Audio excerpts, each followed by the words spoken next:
Welcome back to my channel Hindi എജ്യുലിയൻ. ഹിന്ദി എജ്യുലിയൻ്റെ ഈ ഒരു വീഡിയോയിൽ നമ്മൾ പഠിക്കാനായിട്ട് പോകുന്നത് 9ാം ക്ലാസ്സിൻ്റെ രാജ ഔർ വിദ്രോഹി എന്ന് പറയുന്ന ചാപ്റ്ററിൻ്റെ തീസരാ ദൃശ്യമാണ്. പെഹലാ ദൃശ്യ, ദൂസരാ ദൃശ്യ നമ്മൾ 2 വീഡിയോകളിലായിട്ട് പഠിച്ചിട്ടുണ്ട്. രവീന്ദ്രനാഥ ടാഗോർ എഴുതിയൊരു നാടകമായിരുന്നു ഇത്. പെഹലാ ദൃശ്യയിൽ നമ്മൾ കണ്ടത് എന്താണ്? ഈ നാടകം അവതരിപ്പിക്കാനുള്ള കഥാപാത്രങ്ങളെ തിരഞ്ഞെടുക്കുന്നതാണ് പെഹലാ ദൃശ്യയിൽ നമ്മൾ കണ്ടത്. ദൂസരാ ദൃശ്യയിലേക്ക് വരുമ്പോഴേക്കും ഹേമും രാജാവുമായിട്ടുള്ള യുദ്ധത്തിനുള്ള തയ്യാറെടുപ്പുകളാണ് 2ാമത്തെ ദൃശ്യത്തിൽ നമ്മൾ കണ്ടത്. 3ാമത്തെ ദൃശ്യത്തിലേക്ക് പോകുമ്പോൾ തീസരാ ദൃശ്യ സേനാപതി കാ പ്രസ്ഥാൻ, ന്യായാധീശ് കാ പ്രവേശ്. സേനാപതി കാ പ്രസ്ഥാൻ, സേനാപതി പോകുന്നു. അപ്പോൾ ആര് കടന്നു വരുന്നു? ന്യായാധീശ് കാ പ്രവേശ്, അങ്ങോട്ടേക്ക് ന്യായാധിപൻ, ജഡ്ജി കടന്നു വരുന്നു. അപ്പോൾ ഹേമുമായിട്ട് യുദ്ധം ചെയ്യുകയാണെന്ന് സേനാപതി നേരത്തെ പറഞ്ഞിരുന്നു. അപ്പോൾ ജനത ചോദിക്കുകയാണ്, മാനനീയ ന്യായാധീശ് മഹോദയ്, हम लोग जानना चाहते हैं कि हेम के साथ महाराज की यह जो लड़ाई हो रही है वह कहाँ तक उचित है? മാനനീയ ന്യായാധീശ് മഹോദയ്, ആദരണീയനായ ജഡ്ജി അല്ലെങ്കിൽ ന്യായാധിപ, ഹം ലോഗ് ജാനനാ ചാഹത്തെ ഹെ, ഞങ്ങൾക്ക് അറിയാൻ ആഗ്രഹമുണ്ട്. കി എന്തെന്നാൽ ഹേം കെ സാത്ത് മഹാരാജ് കി യഹ് ജോ ലഡായി ഹോ രഹി ഹെ, ഹേമിനോടൊപ്പം മഹാരാജാവിൻ്റെ ഈ ഒരു ലഡായി യുദ്ധം, വഹ് കഹാൻ തക്ക് ഉചിത ഹേ, അത് എത്രത്തോളം ഉചിതമാണ്? എന്ത് കാരണം കൊണ്ടാണ് രാജാവ് ഹേമിനോട് യുദ്ധം പ്രഖ്യാപിക്കുന്നത്? ഇത് എത്രത്തോളം ഉചിതമാണ് ന്യായാധിപ എന്ന് ജനങ്ങൾ ചോദിക്കുന്നു. ന്യായാധീശ്, ഇപ്പം ന്യായാധിപൻ്റെ മറുപടി എന്താ? അരേ ജരാ ഇസ്കി ബാത്ത് സുനോ, വേ തോ രാജാ ഹേ. അരേ ജരാ ഇസ്കി ബാത്ത് സുനോ, അല്പം അദ്ദേഹത്തിൻ്റെ വാക്കുകൾ കേൾക്കൂ. വേ തോ രാജാ ഹേ, അദ്ദേഹം രാജാവല്ലേ, അദ്ദേഹം പറയുന്നത് നിങ്ങളൊന്ന് കേൾക്കൂ, അദ്ദേഹം രാജാവല്ലേ എന്ന് ന്യായാധീശ് പറയുന്നു. ജനത, അപ്പം ജനങ്ങൾ, ഇസ്ലിയെ തോ വേ ന്യായധർമ്മ കെ പാലൻഹാർ ഹോങ്കെ, ഇസ്ലിയെ, അതുകൊണ്ടാണ് വേ, അദ്ദേഹം ന്യായധർമ്മ കെ പാലൻഹാർ ഹോങ്കെ, അദ്ദേഹം ന്യായധർമ്മത്തെ പാലിക്കുന്ന ആളായി മാറിയത്, അല്ലെങ്കിൽ അദ്ദേഹം നീതി സംരക്ഷകനായി മാറിയത് ഈ കാരണങ്ങൾ കൊണ്ട് തന്നെയാണല്ലോ എന്ന് ജനങ്ങളും പറയാണ്. രാജാവ് എന്ന് പറയുമ്പോൾ നീതി സംരക്ഷിക്കാനുള്ള ഒരാളാണല്ലോ. അപ്പോൾ ന്യായധർമ്മക്കെ പാലൻഹാർ ഹോങ്കെ, അദ്ദേഹം ന്യായധർമ്മത്തെ സംരക്ഷിക്കുന്ന ആളാണല്ലോ. ന്യായാധീശ്, അപ്പം ന്യായാധിപൻ പറയാ, പാലൻഹാർ എന്ന് പറഞ്ഞാൽ സംരക്ഷകൻ എന്നർത്ഥമാണ് കേട്ടോ. ന്യായാധീശ്, ന്യായ അന്യായ് തോ രാജാ ഹി ജാനത്തെ ഹേ, ഹം ലോഗ് ക്യാ കർ സക്തേ ഹേ. എന്താ പറഞ്ഞേ?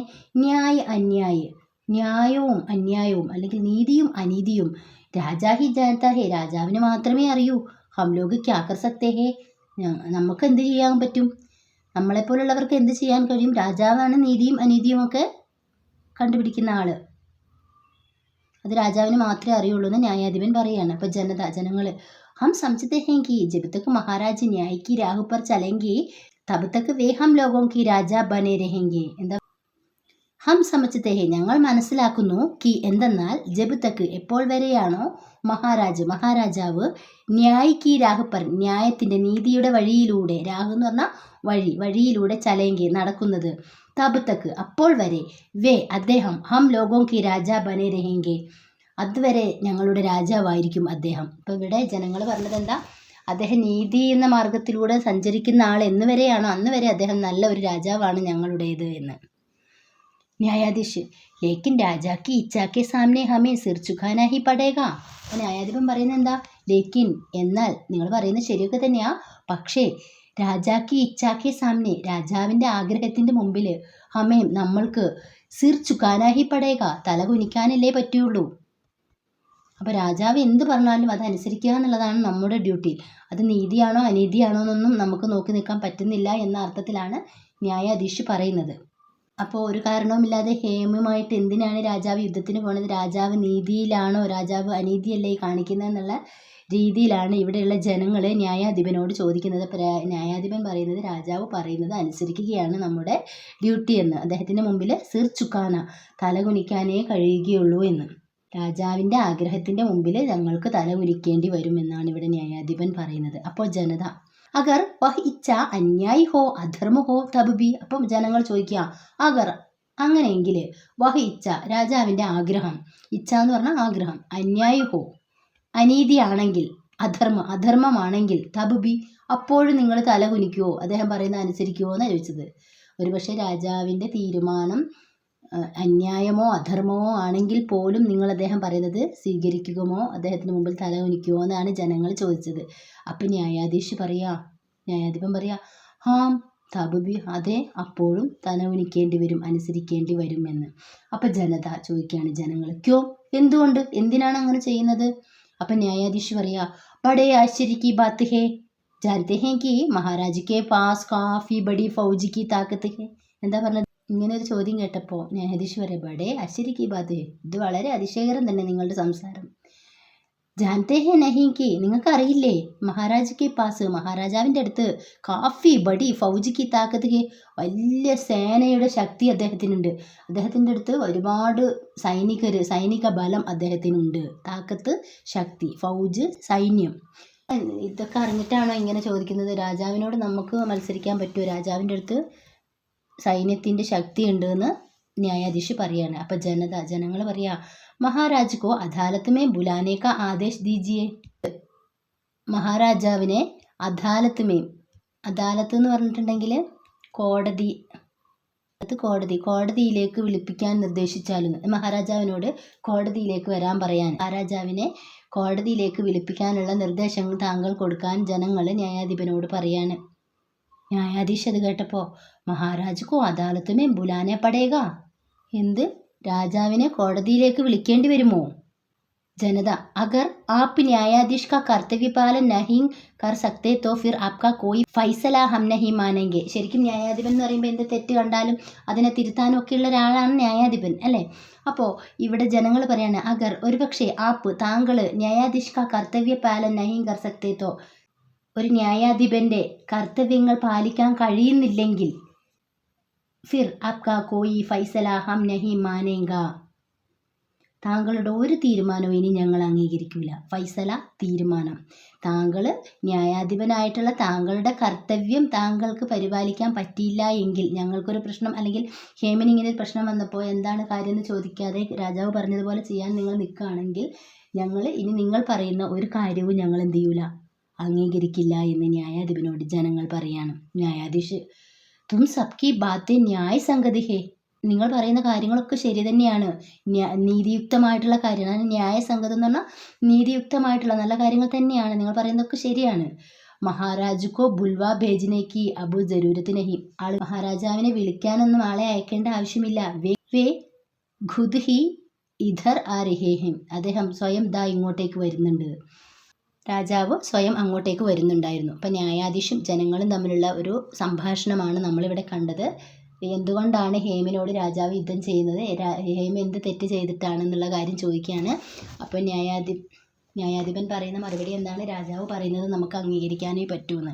അപ്പോൾ എന്ത് കുറ്റം ചെയ്താലും, എന്ത് തെറ്റ് ചെയ്താലും, എന്ത് അനീതി ഉണ്ടെങ്കിൽ രാജാവിനെ അംഗീകരിക്കേണ്ടതുണ്ടോ എന്ന് ജനങ്ങൾ ചോദിക്കുമ്പോൾ രാജാവിൻ്റെ അടുത്ത് വലിയ സൈന്യമുണ്ട്, അദ്ദേഹത്തിന് ശക്തിയുള്ളതാണെന്ന് പറഞ്ഞിട്ടാണ് ന്യായാധിപൻ ഇവിടെ സംസാരിക്കുന്നത്. രാജാക്കാ പ്രവേശ്, അപ്പോഴേക്ക് രാജാവ് പ്രവേശിക്കുന്നു. രാജ യഹാ ഭീഡ് ക്യോ ലഗി ഹേ, തും ലോഗോं को क्या चाहिए. രാജാവ് ചോദിക്കുക യഹാ ഭീഡ് ജനക്കൂട്ടം, ഇവിടെ എന്താ ഇത്ര തിരക്ക്? തും ലോഗോं को क्या चाहिए, നിങ്ങൾക്കൊക്കെ എന്ത് വേണം എന്ന് രാജാവ് ജനങ്ങളോട് ചോദിക്കുക. അപ്പം ജനത ഹമേ ന്യായ് ചാഹിയെ മഹാരാജ്, ഞങ്ങൾക്ക് നീതി വേണം മഹാരാജാവേ. ന്യായം എന്ന് പറഞ്ഞാൽ നീതി. രാജ इसके लिए अदालत है, वहाँ जाने पर न्याय के लिए सोचना नहीं पड़ेगा. इसके लिए നിങ്ങൾക്ക് നീതിക്ക് വേണ്ടിയിട്ട് അദാലത്ത് ഹേ, കോടതിയുണ്ട്. വഹാൻ ജാനെ പർ, അവിടേക്ക് ചെന്നാൽ ന്യായ് കെ ലിയെ, നീതിക്ക് വേണ്ടി സോച്ചിന നഹി പടേക, പിന്നെ നിങ്ങൾക്ക് ചിന്തിക്കേണ്ടി വരില്ല. ഇങ്ങനത്തെ കാര്യങ്ങളൊക്കെ കോടതിയിൽ ചെന്നിട്ട് പറഞ്ഞാൽ മതി, പക്ഷെ പിന്നെ നിങ്ങൾക്ക് നീതി എന്നുള്ള കാര്യം പറഞ്ഞ് പോകേണ്ടി വരില്ല എന്നുള്ളതാണ് രാജാവ് പറയുന്നത്. അപ്പോൾ ജനങ്ങൾ പറയാണ് മാനനീയ ന്യായാധീശ് സേ, ആദരണീയനായ ന്യായാധിപനോട് ജാനിനെ ആയേഹേ, ചോദിച്ചറിയാൻ വേണ്ടി വന്നതാണ്. കി എന്തെന്നാൽ ഹേമു കെ വിരുദ്ധ മഹാരാജ് കി ലഡായി ക്യാ ഉചിത് ഹേ, ഹേമുമായി മഹാരാജാവിൻ്റെ യുദ്ധം ഉചിതമാണോ എന്ന് ചോദിക്കാൻ വേണ്ടി ഞങ്ങൾ വന്നതാണെന്ന് ജനങ്ങൾ രാജാവിനോട് പറയാണ്. അപ്പോൾ രാജാവ് ഉചിത്, രാജാ കഭി അന്യായ നഹീം കർ സക്തേ, അത് ഉചിതമാണ്. രാജാവ് ഒരിക്കലും അനീതി പ്രവർത്തിക്കാത്ത ആളാണ്, ഞാൻ ഒരിക്കലും അനീതി പ്രവർത്തിക്കില്ല, അതുകൊണ്ട് നിങ്ങൾ ചോദിച്ചറിഞ്ഞതൊക്കെ ശരിയാണ് എന്നുള്ള അർത്ഥത്തിൽ രാജാവ് പറയാണ്. അപ്പോൾ ജനത രാജ ജബ് അന്യായ് കർത്തേ ഹേ ഫിർ വേ രാജാ നഹി രഹത്തെ. അപ്പോൾ ജനങ്ങൾ എന്താ പറഞ്ഞേ? രാജാവ് ജബ് അന്യായ് കർത്തേ, എപ്പോഴാണോ അനീതി ചെയ്യുന്നത്, ഫിർ പിന്നീട്, വേ അദ്ദേഹം രാജാ നഹി രഹത്തെ, രാജാവ് ചെയ്യുന്നത് അന്യായമാണെങ്കിൽ പിന്നീട് അദ്ദേഹം രാജാവേ ആയിരിക്കില്ല, രാജാവിൻ്റെ പദവി പിന്നെ അദ്ദേഹത്തിന് തുടരാൻ പറ്റില്ല എന്ന് ജനങ്ങൾ പറയാണ്. അപ്പോൾ രാജ തും ലോഗ് കടി ബാത്തേം കഹ് രഹേ ഹോ, ഇസ്കാ പരിണാം സോച്ചിലോ. രാജാവിൻ്റെ അധികാരത്തിൽ പറയാ, തും ലോഗ് നിങ്ങൾ കടി ബാത്തേം കഹ് രഹേ, കടുത്ത വാക്കുകളാണ് ഇവിടെ സംസാരിക്കുന്നത്. ഇസ്കാ പരിണാം സോച്ചിലോ, ഇതിനെക്കുറിച്ച് പിന്നീട് വരാനുള്ളത് നിങ്ങൾ ചിന്തിച്ചിട്ടുണ്ടോ? നിങ്ങൾ ആരോടാ സംസാരിക്കുന്നത്? രാജാവിനോടാണല്ലേ. ഇപ്പോൾ രാജാവ് വലിയ ഗെറ്റപ്പിൽ നിന്നിട്ട് പറയാണ്, ഇതിൻ്റെ ഭവിഷ്യത്ത് നിങ്ങൾ ചിന്തിക്കുന്നുണ്ടോ? ഇതിൻ്റെ പരിണാമം എന്തായിരിക്കും നിങ്ങൾക്ക് അറിയാമോ എന്ന് ചോദിക്കുകയാണ്. അപ്പം ജനങ്ങൾ പറയാ, രാജാ കഭി അന്യായി രഹീം കർത്തേ, ഇസ് ബാത്ത് കാ മത്ലബ് ആപ്പ് ഭി സോച്ച് ലീജിയേ. ശരിയാണ്, രാജാവ് ഒരിക്കലും അന്യായം പ്രവർത്തിക്കുകയില്ല, അനീതി പ്രവർത്തിക്കുകയില്ല. ഈ കാര്യത്തിൻ്റെ അർത്ഥം താങ്കളും കൂടി ഒന്ന് ചിന്തിക്കണം. മഹാരാജ് ഹം സവിനെ ജാനന ചാഹത്തെ ഹേ കി ഹേം കാ അപരാധ് ക്യാ ഹേ. അപ്പം ചോദിക്കുക, മഹാരാജാവേ, ഞങ്ങൾ സവിനയം താങ്കളോട് ചോദിച്ചറിയാൻ ആഗ്രഹിക്കുന്നു. കി എന്തെന്നാൽ ഹേം കാ അപരാധ് ക്യാ ഹേ, ഹേം ചെയ്ത തെറ്റെന്താണെന്നൊന്നും ഞങ്ങൾക്ക് പറഞ്ഞു തരുമോ? ഹേമിൻ്റെ അപരാധം എന്താണ്? രാജ പറയാ, ഇസ്കോ തോ മേ ടീക്ക് ടീക്ക് സെ ബതാന ഹി സക്ത. ഓ, അത് കൃത്യമായിട്ട് ഇപ്പം എനിക്ക് പറയാനൊന്നും പറ്റില്ല. ജഹാൻ തക്ക് മുച്ചേ യാദ് ഹേ. എന്നാലും എനിക്കൊരു ഓർമ്മ വരുന്നുണ്ട്. കി എന്തെന്നാൽ ഏക് ദിൻ, ഒരു ദിവസം, രാജ്മഹൽ കാ ഹാത്തി, രാജകൊട്ടാരത്തിലെ ഹാത്തി ആന, ജബ് ഘൂമിനെ നികലാഥ, ചുറ്റിക്കറങ്ങാൻ പുറപ്പെട്ട സമയത്ത്, ടീക്ക് ഉസി വക്ത്, അതേ സമയം ഹേമിനെ ഉസ്കെ സാമനെ ധൂക്ക് ദിയാത. ഒരു ദിവസം രാജകൊട്ടാരത്തിലെ ആന ഇങ്ങനെ പോയിക്കൊണ്ടിരിക്കുന്ന സമയത്ത് അതിൻ്റെ മുമ്പിൽ വന്നിട്ട് നമ്മുടെ ഹേം എന്ത് ചെയ്തു? ധൂക്ക് ദിയാത. ധൂക്ക് ദിയ എന്ന് പറഞ്ഞാൽ തുപ്പിയിടുക. അപ്പോൾ അവിടെ തുപ്പി. ഇസേ സഭീനെ ദേക്കാഹ, ഇതെല്ലാവരും കണ്ടതാണ്. അപ്പം രാജകൊട്ടാരത്തിലെ ആനയാണ്, അപ്പം അതിനോടൊരു ആദരവൊക്കെ വേണ്ടേ. അപ്പോൾ അവൻ അതിൻ്റെ മുമ്പിൽ തുപ്പി. അതാണിപ്പം ഒരു രാജാവ് കണ്ടുപിടിച്ചിരിക്കുന്ന ഒരു കുറ്റം. അപ്പോൾ ജനങ്ങൾ എന്താണ് പറയുന്നത്? രാജാക്ക് കാനൂൻ മേ അഗർ ദണ്ഡ് ദേനെ ലായക് ഹോ തോ അദാലത്ത് മേ ഹേം പർ മുഖദ്ദമ ക്യോ ന ചലായാ ജായേ. രാജാക്കെ കാനൂൻ മേ, രാജാവിന് കാനൂന് നിയമത്തിൽ, അഗർ ഒരുപക്ഷെ ദണ്ഡ് ദേനെ ലായക് ഹോ തോ, ശിക്ഷിക്കണമെങ്കിൽ, ഒരാളൊരു കുറ്റം ചെയ്താൽ ശിക്ഷിക്കണമെങ്കിൽ, അദാലത്ത് മേ കോടതിയിൽ, ഹേമപ്പർ ഹേമിൻ്റെ മേൽ, മുഖദ്ദമ കേസ്, ക്യോ ന ചലായ ജായേ, എന്തുകൊണ്ട് കേസ് കൊടുത്തുകൂടാ? അപ്പം ഹേമ് അങ്ങനെ ഒരു കുറ്റം ചെയ്തെങ്കിൽ എന്തുകൊണ്ട് ഇത് കോടതിയിൽ കൊണ്ടുപോയി കേസാക്കിക്കൂടാ എന്ന് ജനങ്ങൾ രാജാവിനോട് ചോദിക്കുകയാണ്. അപ്പം രാജാവിൻ്റെ മറുപടി നോക്കിയേ. यानी कि लड़ाई के आनंद और उल्लास से तुम लोग मुझे अलग करना चाहते हो. ഇത് കേൾക്കുമ്പോൾ എനിക്ക് തോന്നുന്നു നിങ്ങൾക്ക് ലഡായിക്ക് ആനന്ദം, ഞാൻ യുദ്ധം ചെയ്ത് എനിക്ക് കിട്ടുന്ന ഒരു ആനന്ദമുണ്ടല്ലോ, ആ ഉല്ലാസവും സന്തോഷമൊക്കെ, അത് നിങ്ങൾ അതില്ലാണ്ടാക്കാൻ നോക്കുകയാണോ എന്ന്. കാരണം രാജാവ് കുറേ നാളായിട്ട് യുദ്ധം കാണാൻ ആഗ്രഹിക്കുകയാണല്ലേ. അപ്പോൾ രാജാവ് ചോദിക്കുക, എന്നെ ആ യുദ്ധത്തിൽ നിന്ന് അകറ്റാൻ വേണ്ടിയിട്ട് നിങ്ങൾ ശ്രമിക്കുകയാണോ എന്ന്. അപ്പോൾ ജനത പറയാണ്, ഇസലിയേക്ക് ലഡായി അന്യായി ഹേ, ഇതുകൊണ്ടാണ് രാജൻ, എന്താണ്, യുദ്ധം എന്ന് പറയുന്നത് അനീതിയാണ്. അപ്പോൾ രാജ ലേക്കിൻ ഹമേ ഇസ്കി ബേഹദ് ജരൂരത്ത് ഹേ. അപ്പോൾ രാജാവ് പറയാണ്, ഹമേം എനിക്ക്, ഇസ്കി ബേഹദ് ജരൂരത്ത് ഹേ, ഇത് അങ്ങേയറ്റം ആവശ്യമാണ്. ബേഹദ് എന്ന് പറഞ്ഞാൽ അതിരറ്റ, അങ്ങേയറ്റം, ജരൂരത്ത് ഹേ ആവശ്യമാണ്, ഇപ്പോൾ യുദ്ധം എന്നത് എനിക്ക് അനിവാര്യമായിട്ടുള്ള ഒന്നാണ് എന്ന് രാജാവും പറയുന്നു. അപ്പോൾ ജനങ്ങൾ, ജരൂരത്തിക്കോ, എന്താ ആവശ്യം, ഇപ്പോൾ എന്തിനാണ് ഇത്ര വലിയ അർജൻറ്റായിട്ട് യുദ്ധം ചെയ്യണേന്ന് ചോദിക്കുകയാണ് ജനങ്ങൾ.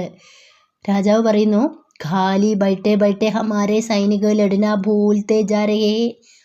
കണ്ടോ, ഖാലി ബൈട്ടെ ബൈട്ടെ, വെറുതെ ഇരുന്നിരുന്ന്, ഹമാരെ സൈനിക, ഞങ്ങളുടെ സൈനികർ, ലഡിന യുദ്ധം ചെയ്യാൻ, ഭൂൽത്തെ ജാ രഹേ, മറന്നു പോയിക്കൊണ്ടിരിക്കുകയാണ്, അവർ യുദ്ധം ചെയ്യാൻ മറന്നു പോവാണ് ഇപ്പോൾ സൈനികർ എന്ന് ജനത. അപ്പോൾ ജനങ്ങൾ, തബ് തോ, അങ്ങനെയാണെങ്കിൽ, ഹം ലോഗ്, ഞങ്ങൾ, ഹേം കി തരഫ് ഹേ, ഹേമിനോടൊപ്പമാണ്.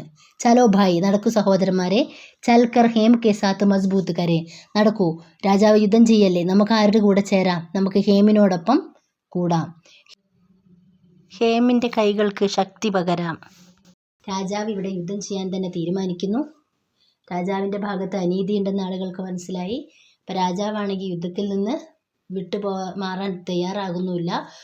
സൈനികരെല്ലാം യുദ്ധം മറന്നു പോകുന്നു പറഞ്ഞിട്ട് അദ്ദേഹത്തിൻ്റെ ഒരു ആനന്ദത്തിനും തമാശയ്ക്കും വേണ്ടിയിട്ട് രാജാവ് ഇവിടെ യുദ്ധം ചെയ്യാൻ തീരുമാനിക്കുകയാണ്. അപ്പോൾ ആളുകളെല്ലാം ഹേമിനോടൊപ്പം ശക്തരായി യുദ്ധത്തിൽ പങ്കെടുക്കാൻ വേണ്ടി തീരുമാനിക്കുകയാണ്. സബ് ജാത്തേ ഹെ, എല്ലാവരും അവിടെ നിന്നും പോകുന്നു. അഹങ്കാരിയായ രാജാവിന് ഈ സാധാരണക്കാരൻ്റെ മുമ്പിൽ ഇവിടെ തോറ്റു പോകേണ്ടി വരികയാണ്. അപ്പം അദ്ദേഹത്തിൻ്റെ ചിന്താഗതി എന്തായിരുന്നു? അനീതിക്ക് വേണ്ടിയിട്ട് യുദ്ധം ചെയ്താൽ പോലും ഇവിടെ വിജയിക്കുമെന്നൊരു മിഥ്യയായ ധാരണ ആർക്കുണ്ടായി? ഈ രാജാവിനുണ്ടായി. രാജസ്ഥാനത്തിരുന്ന് എന്തും ചെയ്യാമെന്നുള്ള രാജാവിൻ്റെ ചിന്താഗതി ഇവിടെ ആകെ തകിടം മറിയുകയാണ് ഈ ഒരു നാടകത്തിൽ. അപ്പം എന്തായാലും അടുത്ത ഒരു ഭാഗം, നമുക്കാകെ 3 ഭാഗങ്ങളാണ് ഇതിനുള്ളത്. ഇനി ആ സ്റ്റേജിലേക്ക് സേനാപതി പ്രവേശിക്കുന്നതും സേനാപതിയും രാജാവും സൈനികരും തമ്മിലുള്ള കോൺവെർസേഷനും പിന്നെ ജനങ്ങളും രാജാവും തമ്മിലുള്ള കോൺവെർസേഷനും കൂടിയുണ്ട്. അത് നമുക്ക് അടുത്ത ക്ലാസ്സിൽ ഡിസ്കസ് ചെയ്യാം. ഇത്രയും ഭാഗങ്ങൾ നന്നായിട്ട് വായിക്കുക. ചാനൽ ഇതുവരെ സബ്സ്ക്രൈബ് ചെയ്യാത്തവരാണ് നിങ്ങളെങ്കിൽ ചാനൽ സബ്സ്ക്രൈബ് ചെയ്ത് സപ്പോർട്ട് ചെയ്യുക. താങ്ക്